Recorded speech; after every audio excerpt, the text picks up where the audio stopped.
Dominic Raab has resigned, but he's made it very clear that he thinks he shouldn't have had to go. In an extraordinary resignation statement, the now former Deputy Prime Minister says the inquiry into his behaviour was dangerous and flawed. It's provoked an angry reaction from the union that represents his former colleagues. If he wants to indulge in conspiracy theories about this, these were more than 24 civil servants across 3 different government departments. Most of them didn't even know each other.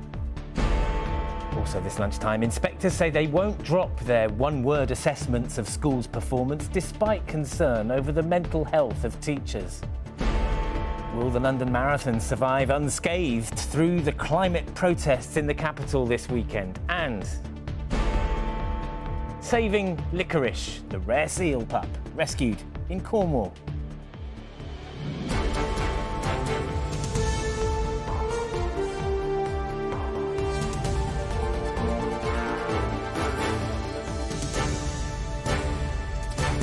This is the ITV Lunchtime News with Geraint Vincent.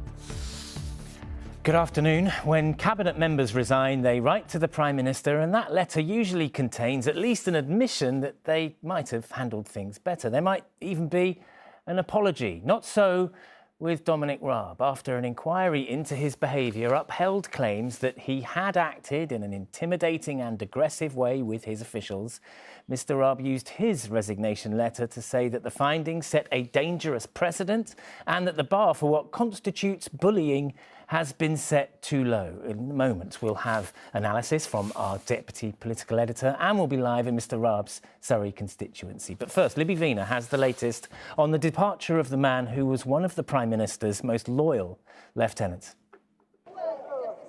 He's taken on many roles in government: Brexit Secretary, Foreign Secretary and Justice Secretary.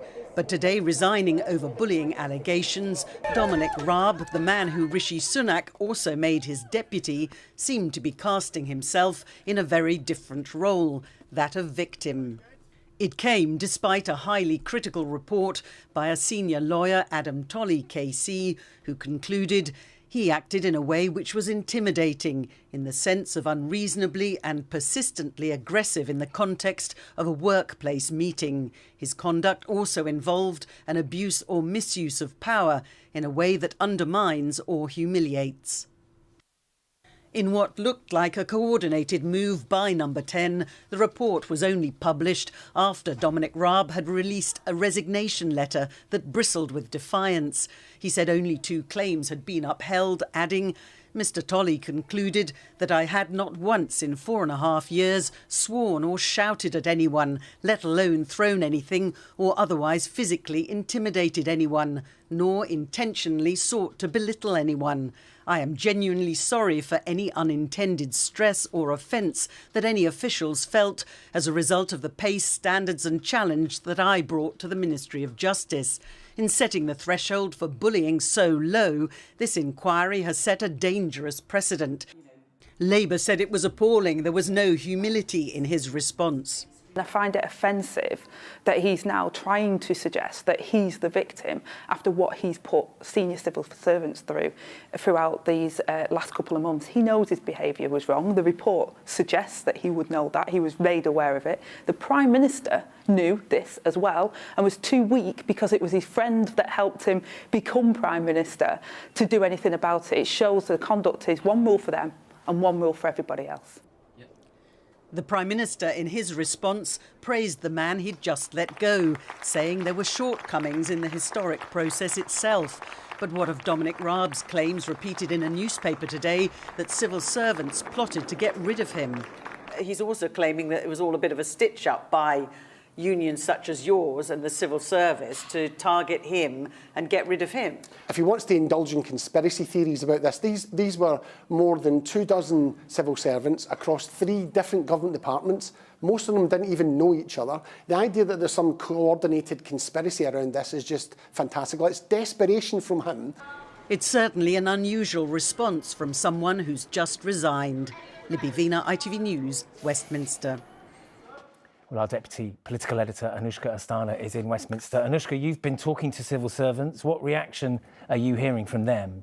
Well, the reaction depends on where you're getting it from. So civil servants who felt that they had witnessed Dominic Raab's behaviour and felt that he did behave as a bully. Some of the ones I've been talking to today, one former Foreign Office official said to me, overall, he was pretty disappointed. Not disappointed in the reaction of Dominic Raab, which he said didn't surprise him, and he's relieved that he has gone, but disappointed in the reaction of the Prime Minister. The former official said to me they felt that the Prime Minister's letter was actually very soft. And if you read that letter, yes, it does say that Dominic Raab was right to resign, but it also is very, very positive about him. And the reason for that is that you don't get allies closer to the Prime Minister than Dominic Raab. This was the guy who introduced him at his leadership launch, who stuck by him to the very end when it was very clear that Liz Truss was going to go, who almost, made his own career look like it wouldn't go ahead because of Rishi Sunak. And you can read that disappointment really in the letter.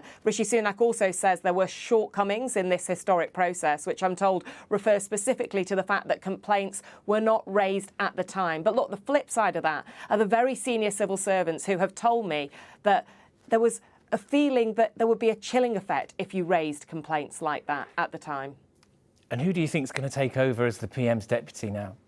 Well, it seems that they're not actually going to replace that position of Deputy Prime Minister, but there will, of course, be a reshuffle around that. A new Justice Secretary, we're going to find out imminently who that is. Names that we've had suggested are Victoria Prentice or perhaps Victoria Atkins, and therefore there will be other positions to fill behind that. I think we'll know it perhaps by the end of this programme, but we haven't quite got that information yet.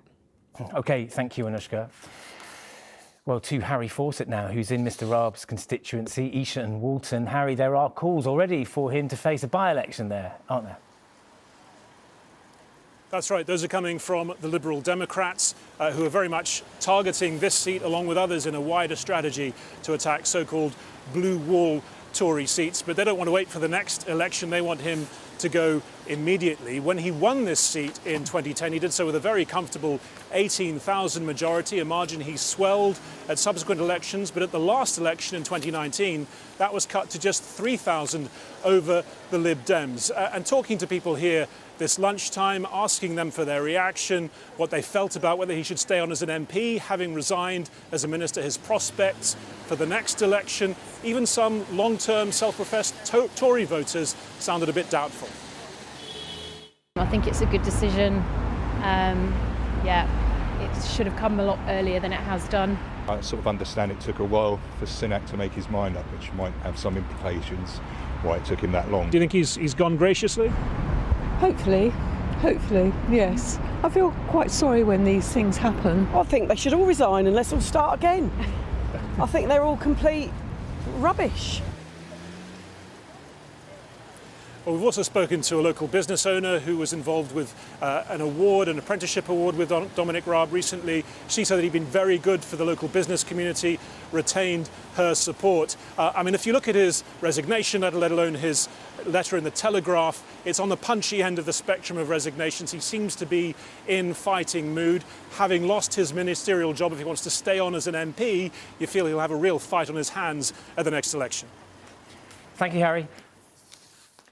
Now, after months of public pressure, the schools watchdog is changing its grading system, but Ofsted says it will not scrap its controversial one-word assessments, a decision that's infuriating teachers. The sister of Ruth Perry, the head teacher who took her own life after inspectors rated her school inadequate, has used the same word to describe Ofsted's approach. Charlie Frost reports. It's a single word that's supposed to give parents an indication of the quality of the school.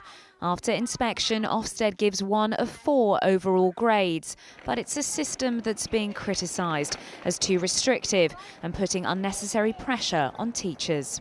I think it's a very limited value.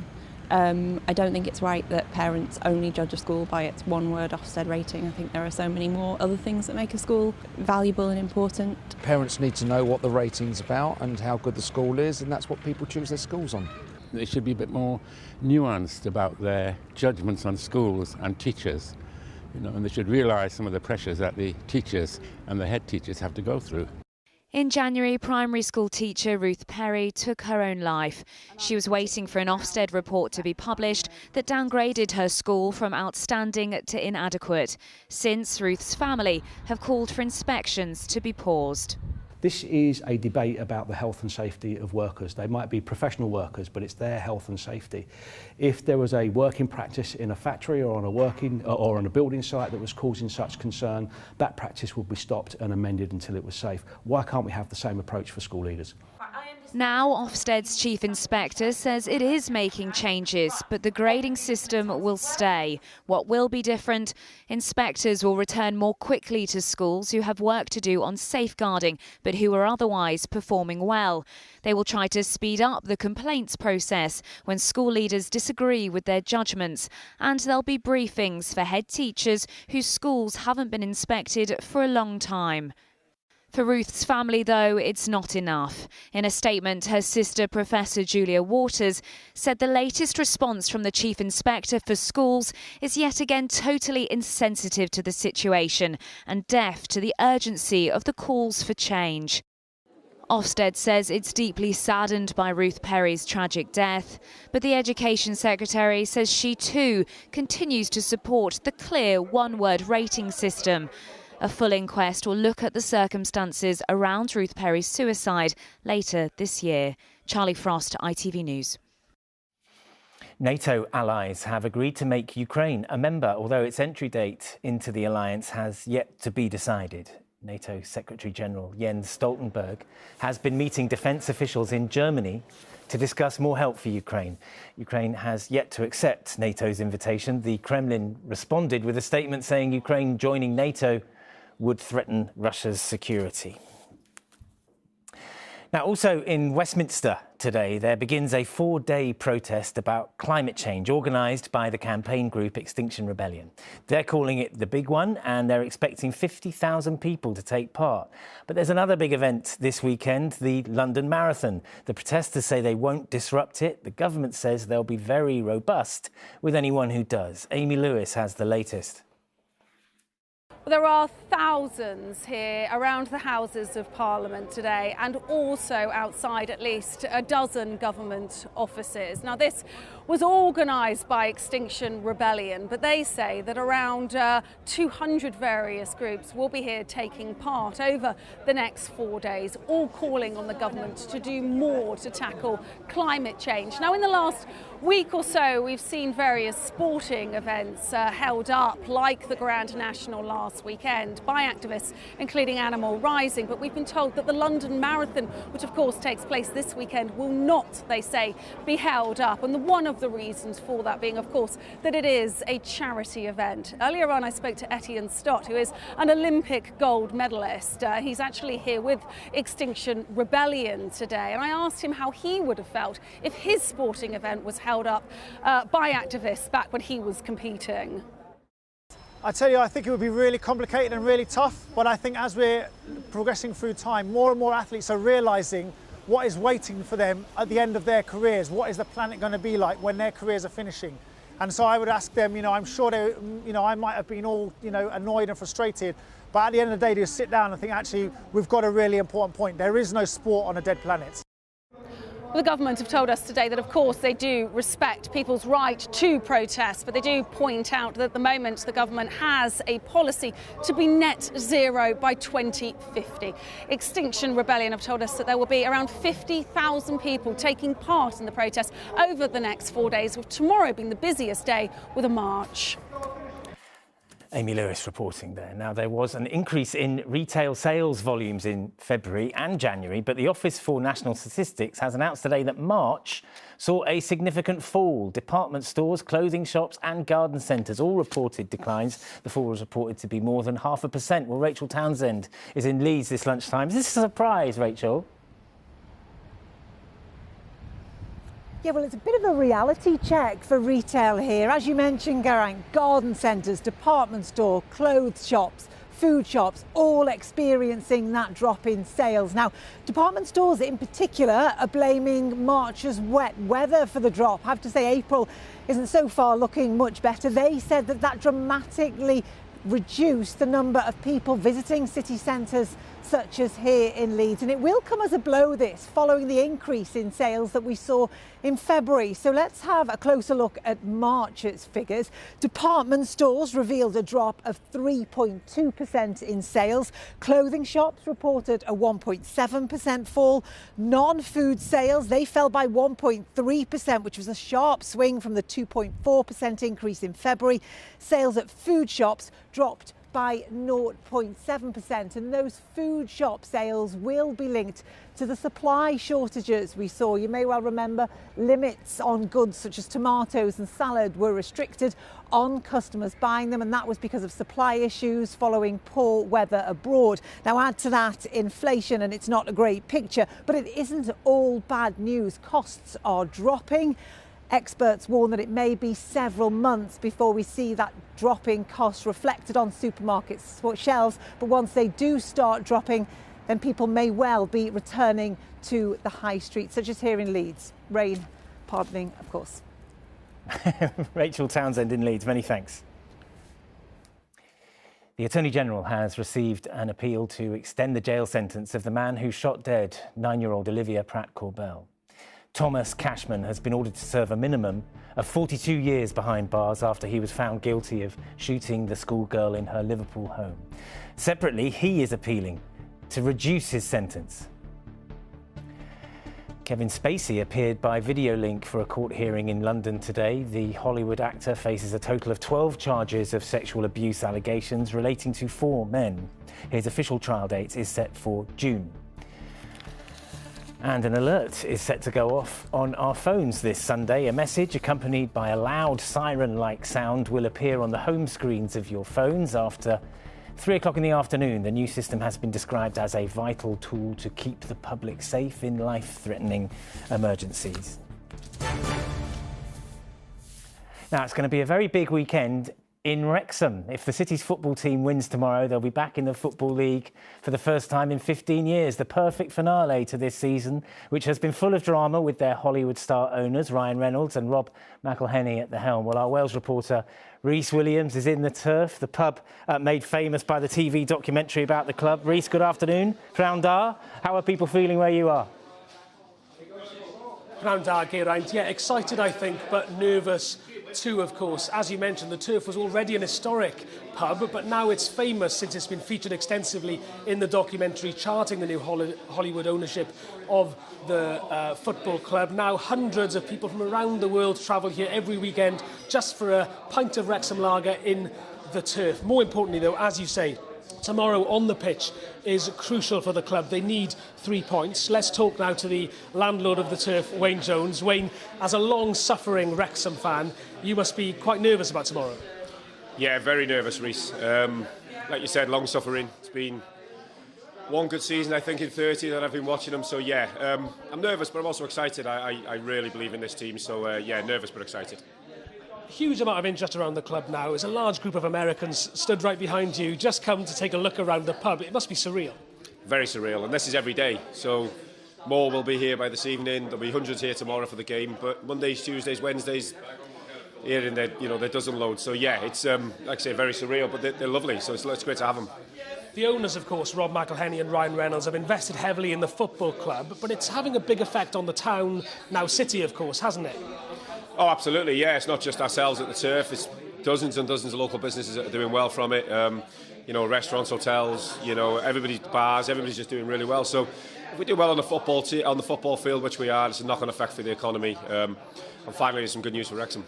Well, yeah, let's hope they can do it tomorrow, Wayne. Thank you so much for your time. As you say, speaking to the international fans here, Geraint, lots of excitement. But from the long-suffering Wrexham fans, there is a sense of nervousness. They've come so close so many times. They're hoping that tomorrow is their day.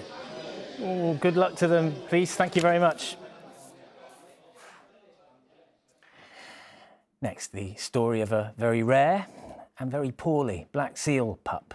She was found by walkers on a Cornish beach 2 months ago, wounded and with breathing problems. Staff at a nearby wildlife sanctuary nursed her back to health, named her Licorice, and put her back in the sea this morning, as Faye Barker explains.